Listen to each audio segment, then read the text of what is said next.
I love you. I've always loved you, and I will love you still. Okay, ladies and gentlemen, we are live. Again, we are live from my bedroom on location, and we have the sleeping bags out, and you're in the car too. That's Kanan. So here, Kanan, you can talk right into there.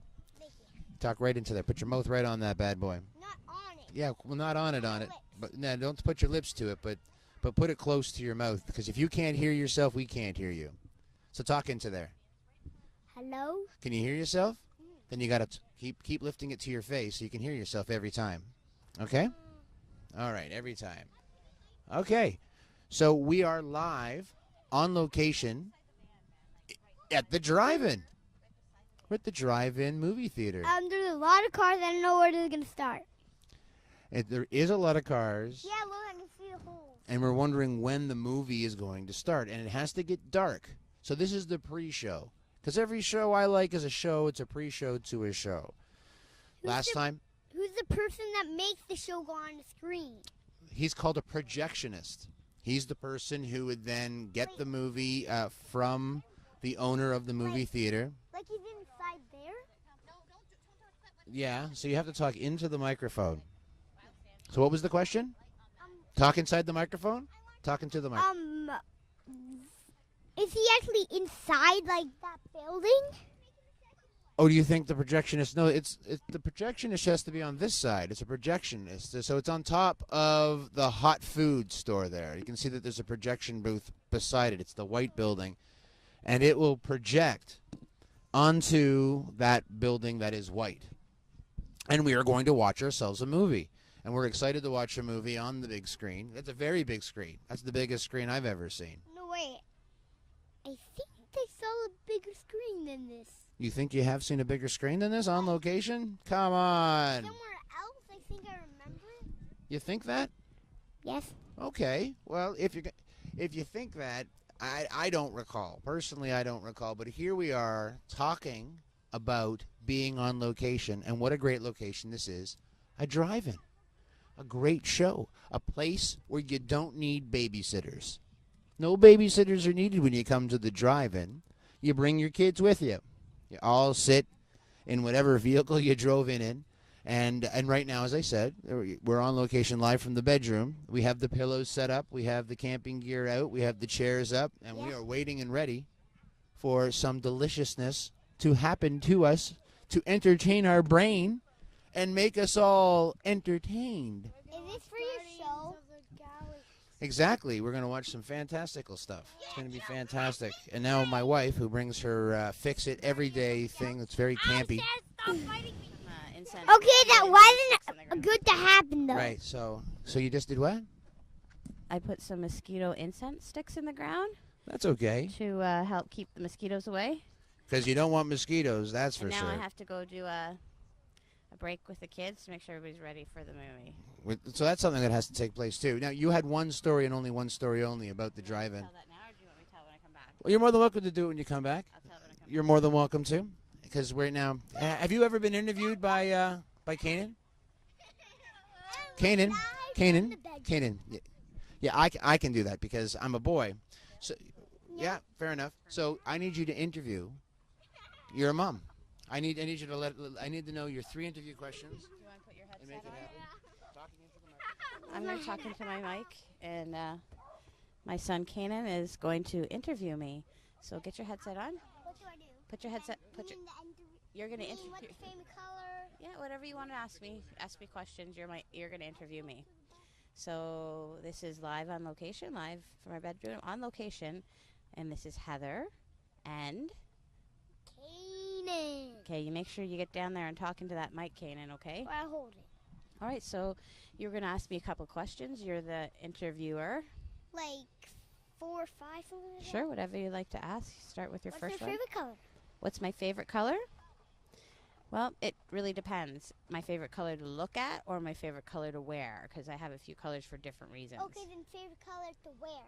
So my favorite color to wear, I like to wear. What color did you say? I thought you. You got to put the mic to your I thought face. you like green I do like to green. wear. I do like green's one of my favorite colors to wear. Green and purple are one of my two favorite colors that I like. So yellow is my favorite color to look at because it makes me happy. It makes me think of the sun, summer, all that stuff that makes you feel good. Okay. Put it. What's your favorite? What's your color? Yeah, you have to guess. Say that again. What's the color of your eyes? You have to guess. I have to guess what the color of my eyes are? Yes. You don't think I know? Yes, I know you do. Okay, that's a silly question. But you got to talk into the mic. But. Okay, so you want me to answer it anyways, right? Yeah. Okay, so I would say my eyes are mostly green with a little bit of brown. Oh, I can see that though. You can see that they are that? Mhm. Make sure you talk up there where I can hear you. Okay. So what's your next question to me, Kanan? What's your favorite number? What's my favorite number? My favorite number used to be 2. Because, you know, 1's lonely, 2's a pair, 3's uneven. But now that I have a family of 5, 5's my favorite number. Well, I'm 5 too. Oh, yeah. So there you go. Carry on. You have more questions for me to ask? You are going to ask some more now? I'll think about it. Are you okay? Why do I smell? Well, why he's do I thinking smell, about it. Why I'll do be I chatting. smell vanilla? You smell the incense we have burning to keep the mosquitoes away. So I'm glad you picked that. yeah, it's good. It smells nice, doesn't it? Now, you still haven't. You're gonna ask me another question now, Kanan. You don't know what you want to ask me? He's thinking. He's thinking. He's got his finger to his mouth. He's pondering his thoughts. But he's got to come up. Okay, into the mic. Ask me the question. Get in there. Why does Bugs Bunny smell bad? When you put on your when you put on your skin. I don't know. You think they make it smell better, but I think it has to smell a certain way so that the mosquitoes don't like it and they stay away. You mean so you put on here? Right. So whatever smell you smell is a smell that mosquitoes don't like, and that's why it smells like that. And you can need to talk into your mic when you want to talk to me, though. Yeah. Yeah. Well, is that all the questions you have for me today? Okay. Now it's gonna be a conversation. Put it to your mouth. Now it's gonna be a conversation with you or Daddy or something. All right. Thanks for coming out.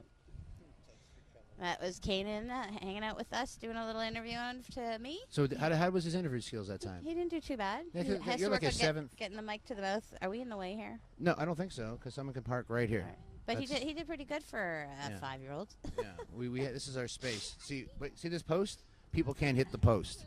All right. Remember back in the good old days? Remember that post used to be beside your car at the For drive-in? the antenna. It was for that box, not antenna. It was for that box that went inside your car. I remember That was a wire speaker. that you would connect to your antenna. Okay, so How I I'm a did. little older than you because you're a young girl.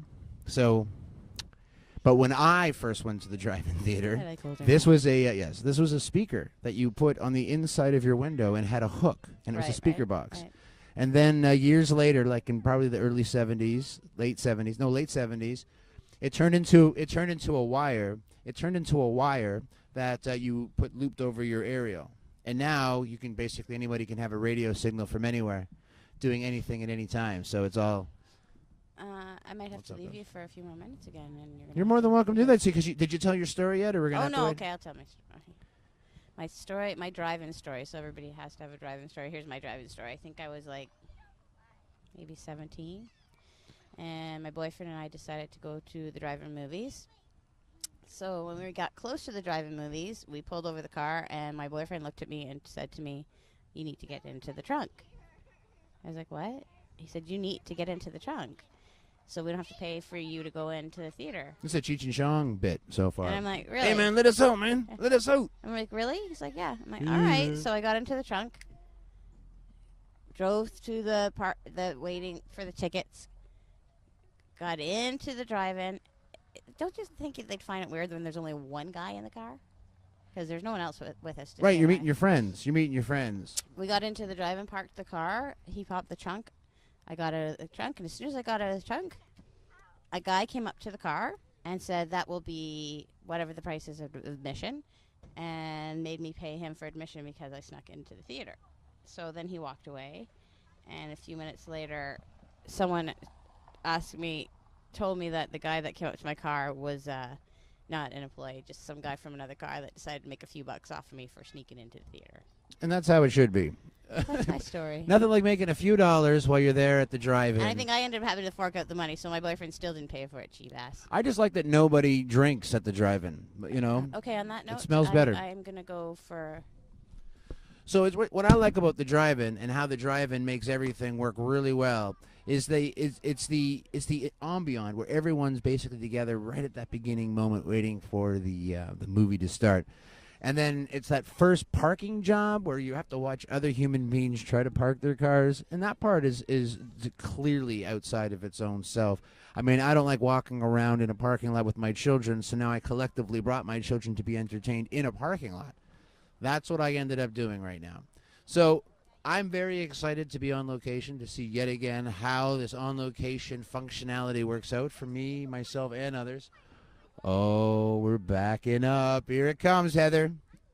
This is the caring. This is the part that lets the guy know if he's allowed to be. Hey, man. Oh, here it goes. I want to see him legless, Joey. I want to see him legless. You got to make sure you got proper insurance before you go to a drive-in, because that pole, man, that pole lets you know where you're supposed to be. That's for sure. Like we were saying, that pole used to have function. Now it's like a parking device just to make sure you don't hurt anybody else. There it is. Spadang. So, that's basically it. I just want to see how this rolls over. Everything worked out pretty well. We're now live on location yet again. Pre-show show. The movie shall start soon. Thank you for tuning in.